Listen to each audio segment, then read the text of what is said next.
Welcome to Prince Shorthand House. Exercise number 9 and 10. Progressive Shorthand Monthly April 2020. Speed 160 words a minute. Ready?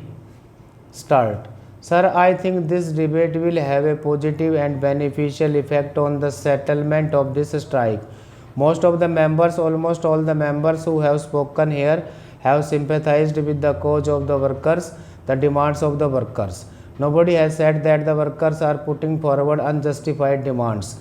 Now, unfortunately, some issues have been brought in which have created some amount of confusion.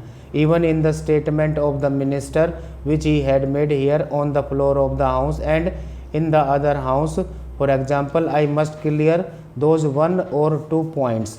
First, it was stated here that the strike was illegal, though there were some confusion in the press.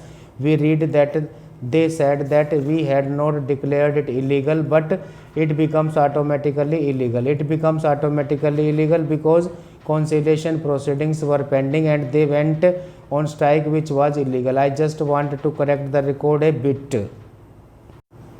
Under the Industrial Disputes Act, notice has to be given of strike.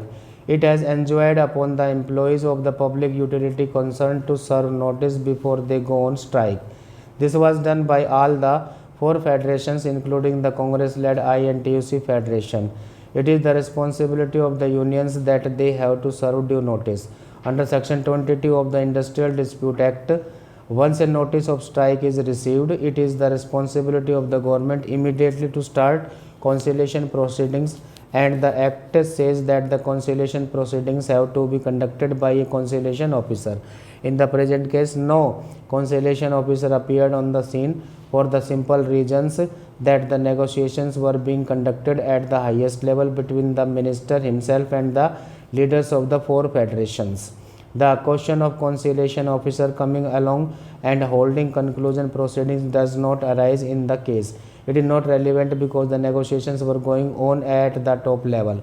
Now, to say that conciliation was pending, therefore the strike is automatically illegal, I do not know why they are making so much out of it except to try to confuse the public that we have done something illegal. It is said that essential services like water supply, firefighting, hospitals, electricity, etc. have been exempted from the purview of the strike. Next para. It is quite correct, we always do that. We also exempted all defense cargo. Any vessel carrying defense cargo will be handled in spite of the strike by us. Passenger vessels will be handled. Any ships which are a distress will of course be normally treated as they should be, and whatever was done during the last 5 days in respect of these matters is being done free by the workers without taking any wages. Don't say that our attitude is an irresponsible attitude. I only want to wish to add my voice to what the other honorable members have said for the use of debating on the demands of grants for the defense ministry, and we were talking of the role of Navy and repelling back the external aggression, and here the Navy is being used to break the strike of the workers. This is a very unfortunate situation which should not repeat in future. I would tell the government that this is not the proper way to deal with such matters. Such strikes have taken place in many countries. This has not happened for the first time. Many times railways, dock and port workers have gone on strike. Longshoremen in America have gone on strike so many times.